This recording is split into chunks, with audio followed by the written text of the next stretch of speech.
WhatsApp everyone, welcome back to the channel guys. आज हम Indian eco का एक और चैप्टर कवर करेंगे वन शॉट, और सेकंड यूनिट का आपका एक चैप्टर और हो जाएगा।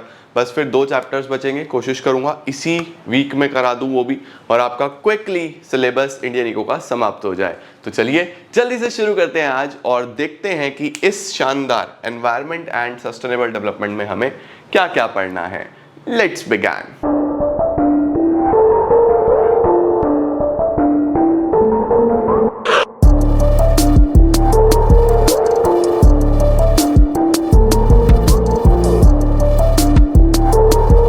तो बच्चों बहुत ही सिंपल सा ये चैप्टर है। यूनिट 2 में हम लोग मेनली क्या पढ़ रहे हैं? यूनिट 2 में हम लोग मेनली पढ़ रहे हैं प्रॉब्लम्स के बारे में कि इंडियन इकोनॉमी कौन कौन सी प्रॉब्लम्स फेस करती है। तो अब जब हम एक सोसाइटी में काम करते हैं तो हमारा एनवायरनमेंट भी वहां पे है। तो एनवायरनमेंट भी बच्चों बहुत सारी प्रॉब्लम्स को फेस करता है, जैसे कि पॉल्यूशन की प्रॉब्लम है, जैसे कि लैंड डिग्रेडेशन है, जैसे कि क्वालिटी ऑफ सॉइल खराब हो जाना। तो मल्टीपल ऐसे फैक्टर्स हैं जो कहीं ना कहीं हमारे बिजनेस पे भी इंपैक्ट करते हैं, हमारी इकोनॉमी पे भी इंपैक्ट करते हैं। तो वो सब इस चैप्टर में हम लोग मेनली पढ़ने वाले हैं।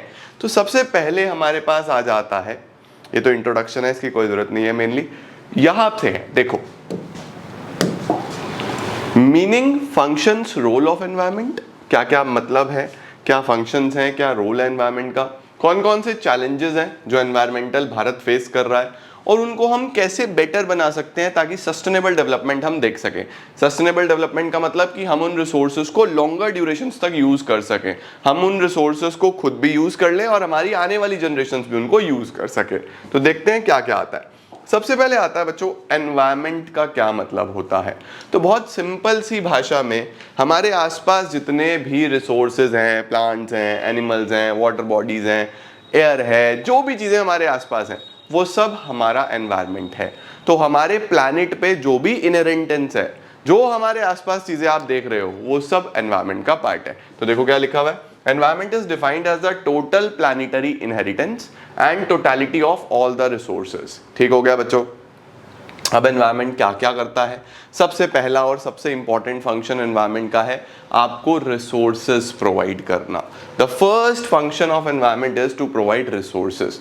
Environment supplies renewable and non renewable resources. Non renewable का मतलब कि जो जल्दी से रिन्यू नहीं होंगे, एक बार अगर खत्म हो गए तो फिर वो खत्म हो जाएंगे, और रिन्यूएबल का मतलब जो समय के साथ खुद को रिन्यू करते रहते हैं। तो एनवायरनमेंट हमें दोनों तरीके के रिसोर्सेज देता है, रिन्यूएबल भी देता है, नॉन रिन्यूएबल भी देता है। देखो लिखा हुआ है, renewable resources are those which can be used without the possibility of becoming depleted. Depleted का मतलब समाप्त हो जाना, डिप्लीटेड, एग्जॉस्टेड, जैसे ट्रीज, फिशेस, ये कभी खत्म नहीं होने वाले। ठीक है। और नॉन रिन्यूएबल रिसोर्सेज कौन से होते हैं? Which get exhausted with extraction and use, जैसे फॉसिल फ्यूल्स हो गए। The natural resources provided by environment are used as inputs. Inputs का मतलब रॉ मटेरियल। तो जितने भी हमें रॉ मटेरियल मिलता है वो एनवायरनमेंट से मिलता है, चाहे वो रिन्यूएबल फॉर्म में मिले, चाहे वो नॉन रिन्यूएबल फॉर्म में मिले। तो सबसे पहला काम एनवायरनमेंट का है हमें रिसोर्सेज प्रोवाइड करना। दूसरा है बच्चों, environment assimilates waste. Assimilates waste का मतलब आप देखते हो इतना सारा ह्यूमन वेस्ट होता है, एनिमल वेस्ट होता है, लोग इतना ज़्यादा पॉल्यूशन करते हैं, कहीं चिप्स का पैकेट फेंक, कहीं ये फेंक, कहीं वो फेंक, दुनिया भर का घर से वेस्ट निकलता है, फैक्ट्री से वेस्ट निकलता है। कहाँ जा रहा है वो सारा वेस्ट? इतना ज़्यादा तो डिकम्पोज भी नहीं हो रहा, इतना ज़्यादा तो रिसाइकिल भी नहीं हो रहा, तो सारा वेस्ट जा कहाँ रहा है? वो सब बच्चों एनवायरनमेंट एसिमिलेट कर लेता है, एनवायरनमेंट में ही समा जाता है। देखो लिखा हुआ है, the process of production and consumption generates a lot of wastages which is absorbed by the environment। तीसरा बच्चों, एनवायरनमेंट सस्टेन्स लाइफ। इस प्लैनेट पे अगर जीवन है तो वो क्यों है? सन की वजह से, वाटर की वजह से, एयर की वजह से, फूड की वजह से। तो इतनी सारी चीज़ें, ये सब कहाँ से मिल रही हैं? हमें एनवायरनमेंट से मिल रही है। तो जो लाइफ है अर्थ पे, जो लाइफ है इस प्लैनेट पे, वो सब किसकी वजह से है? एनवायरनमेंट की वजह से है। तो environment sustains life. Basic necessities, sun, soil, water, air, वो सब एनवायरनमेंट हमें प्रोवाइड करता है। उसके साथ साथ एस्थेटिक सर्विसेज। एस्थेटिक का मतलब क्या होता है? जहाँ पे जाके आप हैप्पी फील करते हो, फ्रेश फील करते हो। रिवर्स के पास लोग जाते हैं, माउंटेन्स में लोग जाते हैं, हिल्स पे लोग जाते हैं, फॉरेस्ट्स में लोग जाते हैं, कैंपिंग करते हैं, ट्रैकिंग करते हैं और बहुत एस्थेटिक फील होता है ना? तो ये सब किसने दिया है हमें? एनवायरनमेंट ने दिया है। ये भी क्या आ रहा है? Environment includes land, forest, water bodies, rainfall, air, atmosphere. People enjoy the scenic beauty of these elements. लोग इंजॉय करते हैं तो आपकी क्वालिटी ऑफ लाइफ बेटर हो जाती है बच्चों। ठीक है, अब एक छोटा सा पॉइंट लिखा है कि एनवायरनमेंट की क्राइसिस कब शुरू होती हैं? तो एनवायरनमेंट की क्राइसिस शुरू होती हैं बेटा जब रिसोर्स का जो एक्सट्रैक्शन है वो ज्यादा हो जाता है from the rate of regeneration. इसका मतलब जो आप रिसोर्स को एक्सट्रैक्ट कर रहे हो, जो आप रिसोर्स को यूज कर रहे हो, वो तेज है। किससे तेज है? रेट ऑफ रीजेनरेशन से। रीजेनरेशन का मतलब हो गया इतनी तेज जनरेट नहीं हो रहा, इतनी तेज बन नहीं रहा, लेकिन एक्सट्रैक्ट बहुत ज्यादा हो रहा है। अभी कुछ टाइम पहले कोल की शॉर्टेज हो गई थी हमारे देश में, तो तब क्या हुआ था? कोयला बहुत ज्यादा एक्सट्रैक्ट हो रहा था, रीजनरेट हो नहीं पा रहा था, तो एनवायरमेंटल क्राइसिस शुरू हो गया था। तो इस चीज का आपको ध्यान रखना है कि जो हम क्या करें, जो हम एक्सट्रैक्ट करें वो रीजनरेशन से हमेशा कम हो।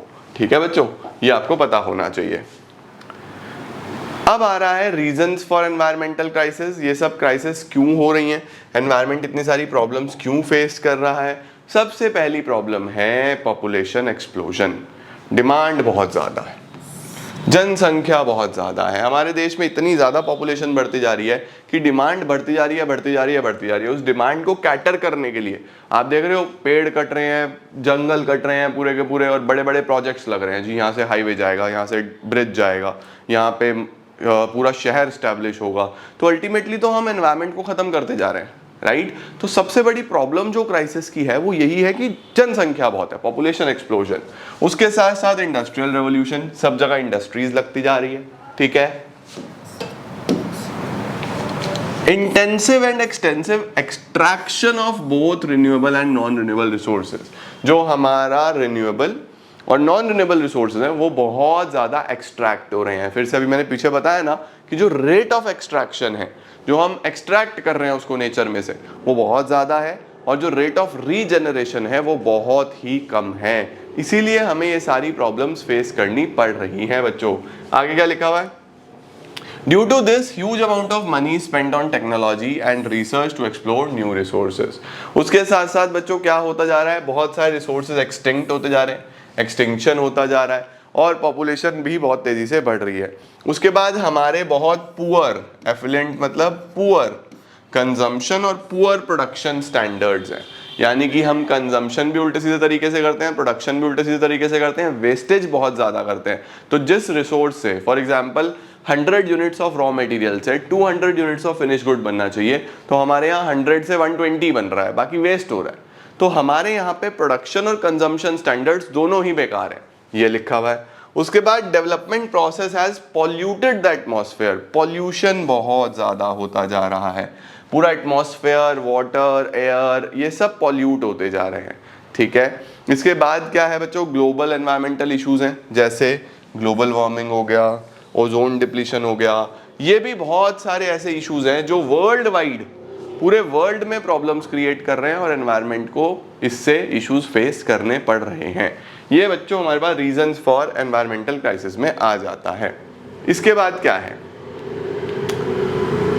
Opportunity cost of negative environmental impact. अब सर इसमें अपॉर्चुनिटी कॉस्ट कैसा? इसमें क्या अपॉर्चुनिटी कॉस्ट? बच्चों देखो, हम लोग क्या कर रहे हैं, हम लोग अर्बनाइजेशन की तरफ जा रहे हैं, हम लोग इंडस्ट्रियलाइजेशन की तरफ जा रहे हैं, बड़ी बड़ी इंडस्ट्रीज लगा रहे हैं, शहर डेवलप हो रहे हैं, रूरल एरियाज कम होते जा रहे हैं, अर्बन एरियाज बढ़ते जा रहे हैं। तो अब कुछ पाने के लिए कुछ तो खोना पड़ता है, वही उसी कॉन्सेप्ट को हम अपॉर्चुनिटी कॉस्ट बोलते हैं। इसका मतलब ये है कि ये मॉडर्नाइजेशन, अर्बनाइजेशन, इंडस्ट्रियलाइजेशन, इससे हमें कुछ ना कुछ नेगेटिव इंपैक्ट्स तो आ रहे होंगे। वो क्या है? सबसे पहला, increased financial commitments of government due to global warming. हमें बहुत ज़्यादा ग्लोबल वार्मिंग देखने को मिल रहा है, ओजोन डिप्लीशन जैसी प्रॉब्लम्स देखने को मिल रही हैं, तो सरकार को इस पे भी खर्चा करना पड़ रहा है कि भैया ग्लोबल वार्मिंग के लिए सॉल्यूशंस निकालो, ओजोन डिप्लीशन के लिए अलग अलग तरीके के अवेयरनेस कैंपेन चलाओ, अलग अलग तरीके के सॉल्यूशंस फाइंड आउट करने की कोशिश करो कि लोगों को बताया जा सके कि कैसे हम इस प्रॉब्लम से बेटर हो सकते हैं। इसी तरीके से एक्सपेंडिचर बढ़ता जा रहा है क्वालिटी ऑफ हेल्थ पे, है ना, क्योंकि एयर क्वालिटी खराब हो रही है, वाटर क्वालिटी खराब हो रही है, तो लोग बीमार ज़्यादा हो रहे हैं, तो हेल्थ फैसिलिटीज़ पे ज़्यादा खर्चा करना पड़ रहा है। ये सब अपॉर्चुनिटीज़ कॉस्ट में आ जाता है बच्चों। अब हमारे पास सबसे पहला जो प्रॉब्लम आ रहा है, जो हम ओवरऑल फेस कर रहे हैं, वो है ग्लोबल वार्मिंग। तो जल्दी से मुझे बताओ ग्लोबल वार्मिंग क्या हुआ है बेटा। आजकल हम देखते हैं गर्मी कितनी ज़्यादा होती जा रही है। 12 में से, मतलब हम लोग तो नॉर्थ इंडिया में रहते हैं, 12 में से 8 महीने तो गर्मी के हैं। विंटर्स में भी वो ठंड नहीं होती जो पहले हुआ करती थी। उसका कारण क्या है? Overall temperature of the atmosphere बढ़ता जा रहा है। पहले गर्मी कम हुआ करती थी, अभी इतनी ज्यादा गर्मी हो रही है, आप लोग देख ही रहे हो, हर साल गर्मी रिकॉर्ड तोड़ देती है। क्यों?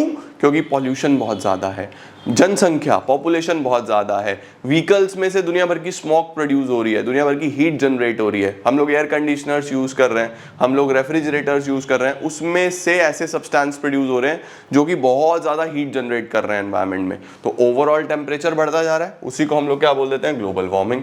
Global warming is the observed and projected increase in average temperature of earth atmosphere and oceans. Causes क्या है बच्चों?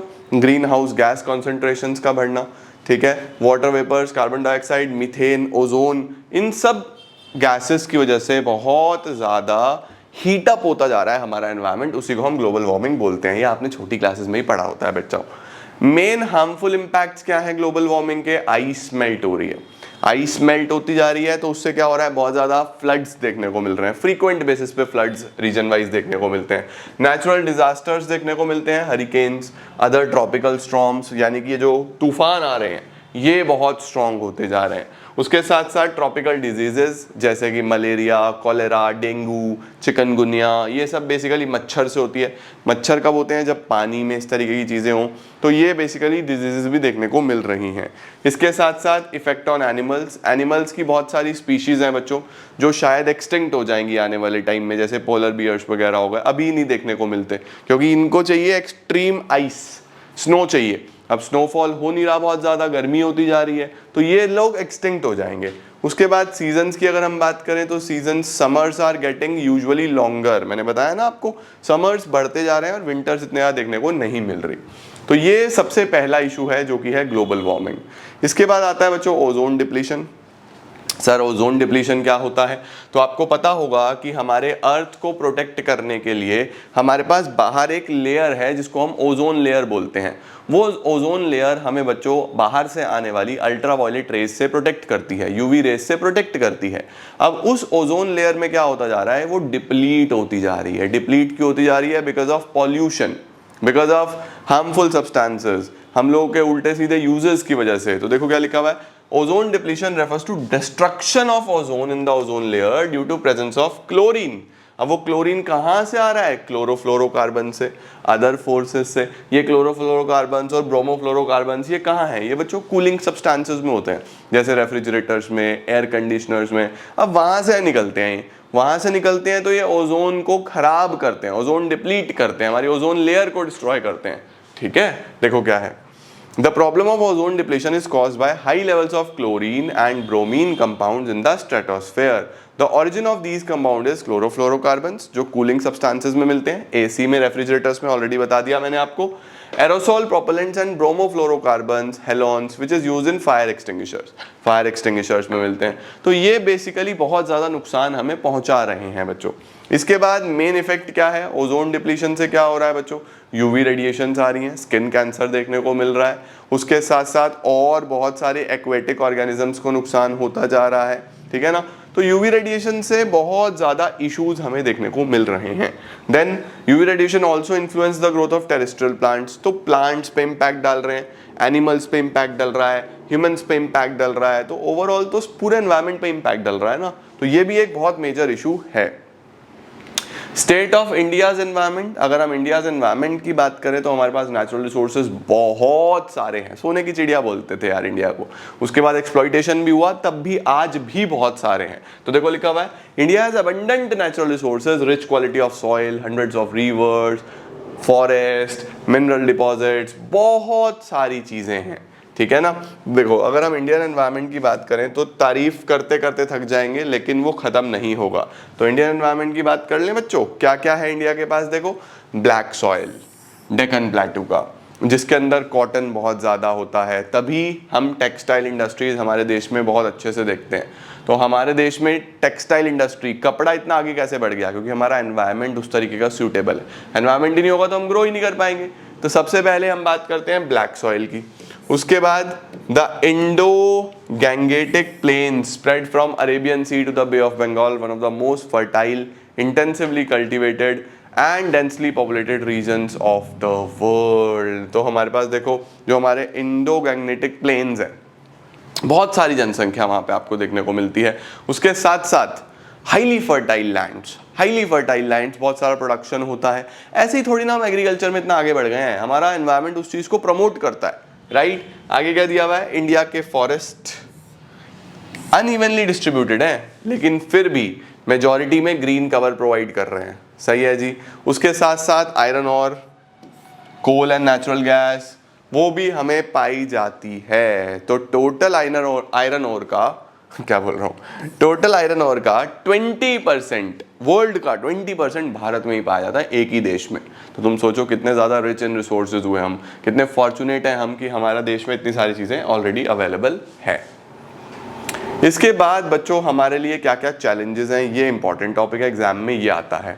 तो हमारे को ये मेनली 1 2 3 4 5 6 चैलेंजेस पढ़ने हैं, जिसमें कि आपको नीचे के 2 तो आपके लिए बहुत ही आसान है। एयर पॉल्यूशन, वाटर पॉल्यूशन, आप जानते हो यार क्या है एयर पॉल्यूशन, क्या है वाटर पॉल्यूशन। अब यहाँ से हम पढ़ना शुरू करेंगे, चैलेंजेस के साथ साथ हमारा चैप्टर समाप्त भी हो जाएगा। तो सबसे पहला चैलेंज आ रहा है हमारे पास बेटा, लैंड डिग्रेडेशन। लैंड का मतलब जमीन, डिग्रेडेशन का मतलब उसकी क्वालिटी खराब होना, डिग्रेड होना। हम बोलते हैं ना अपग्रेड कर लो यानी बेटर कर लो, डिग्रेड का मतलब खराब हो जाना। तो हम लोग देखते हैं कि हमारी लैंड की जो क्वालिटी है वो टाइम टू टाइम खराब होती जा रही है। क्यों खराब होती जा रही है, केमिकल फर्टिलाइजर्स की वजह से, इंसेक्टिसाइड्स की वजह से, पेस्टिसाइड्स की वजह से, प्रॉपर फैसिलिटीज़ ना होने की वजह से, अच्छी टेक्नोलॉजी ना होने की वजह से, नॉलेज ना होने की वजह से, अवेयरनेस ना होने की वजह से।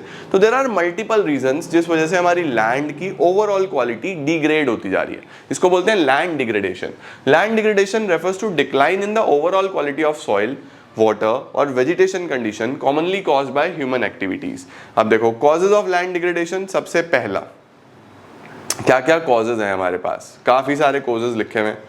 कौन कौन से कॉजेज हैं, loss of vegetation due to deforestation, बहुत ज्यादा पेड़ काटे जा रहे हैं, अननेसेसरी कटिंग ऑफ ट्रीज हो रही है। मैंने बताया था ना आपको, इंडस्ट्रियलाइजेशन, अर्बनाइजेशन की वजह से हम लोग पेड़ों को काट रहे हैं, जंगल खत्म कर करके शहर बसाने की कोशिश की जा रही है। तो पेड़ जब भी बहुत ज्यादा कटेंगे, एक्सेसिव कटेंगे, तो अल्टीमेटली नुकसान हमें ही झेलना पड़ेगा। पेड़ तो बहुत जरूरी है, इतने सारे अभियान चलते हैं हमारे देश में, पेड़ लगाओ, जीवन बचाओ, कितने सारे अभियान चलते हैं। तो trees are very very important जो खत्म होते जा रहे हैं। दूसरा लिखा हुआ है ओवर ग्रेजिंग।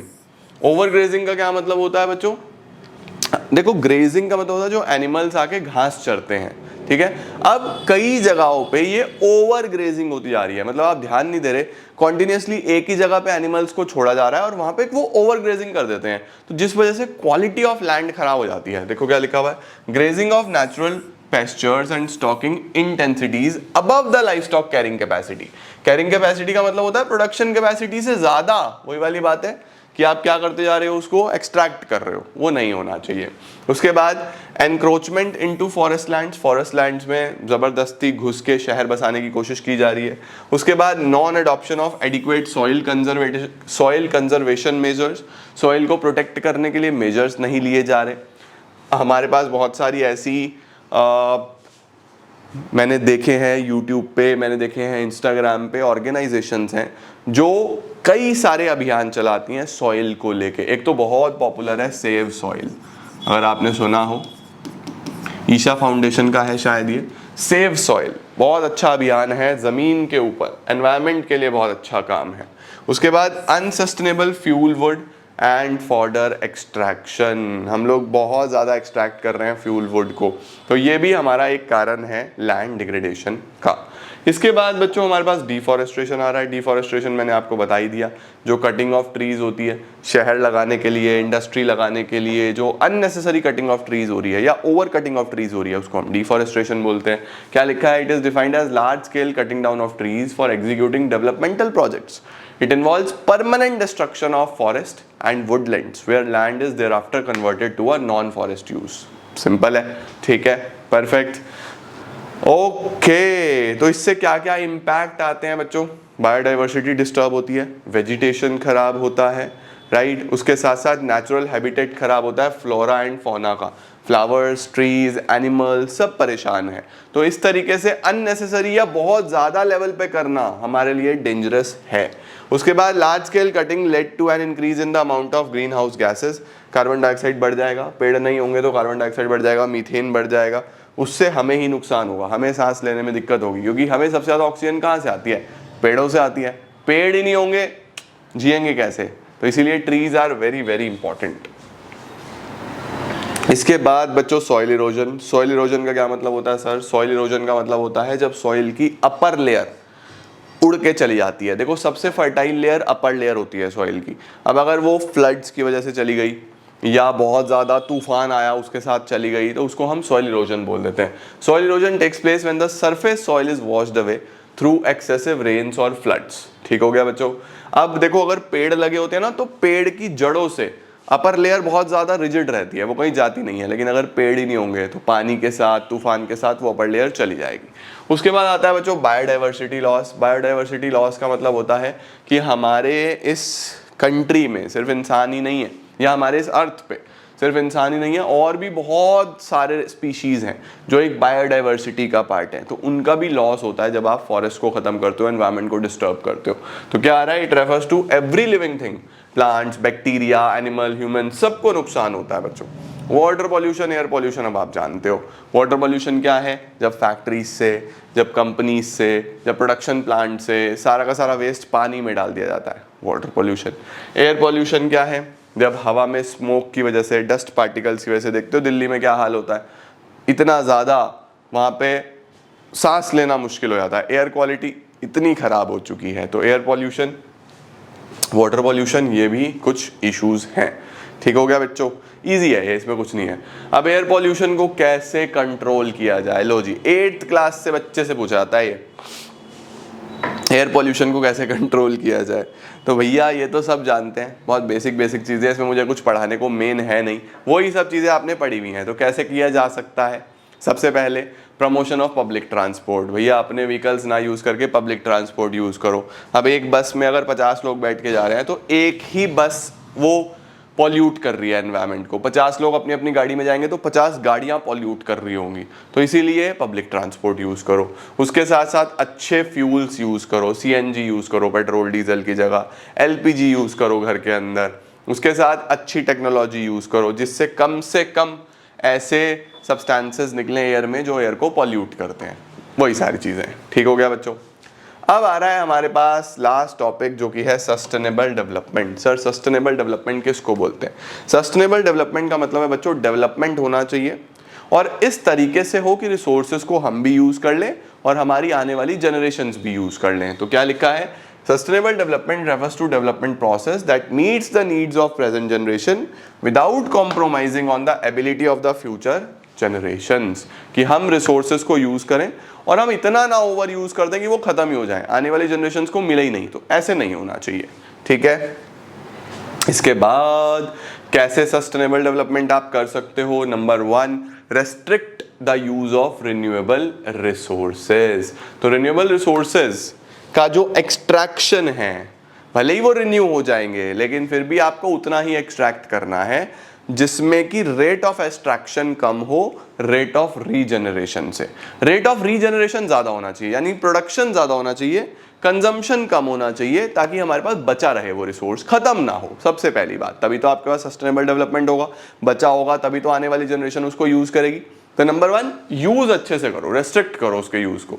नॉन रिन्यूएबल को सब्सटीट्यूट करो रिन्यूएबल से। अगर कहीं पे भी नॉन रिन्यूएबल रिसोर्सेज यूज हो रहे हैं, अब देखो अगर वो खत्म हो जाएंगे तो दिक्कत हो जाएगी, तो उसको सब्स्टिट्यूट कर दो रिन्यूएबल से, आप ऑल्टरनेटिव्स ढूंढो। जैसे आजकल हम लोग बोलते हैं कि बिजली पानी से बनने वाली ना यूज करके सोलर एनर्जी यूज करो, क्योंकि वाटर, ड्रिंकिंग वाटर कहीं ना कहीं खत्म हो जाएगा, बट सन तो कहीं नहीं जा रहा ना, सन तो यही है।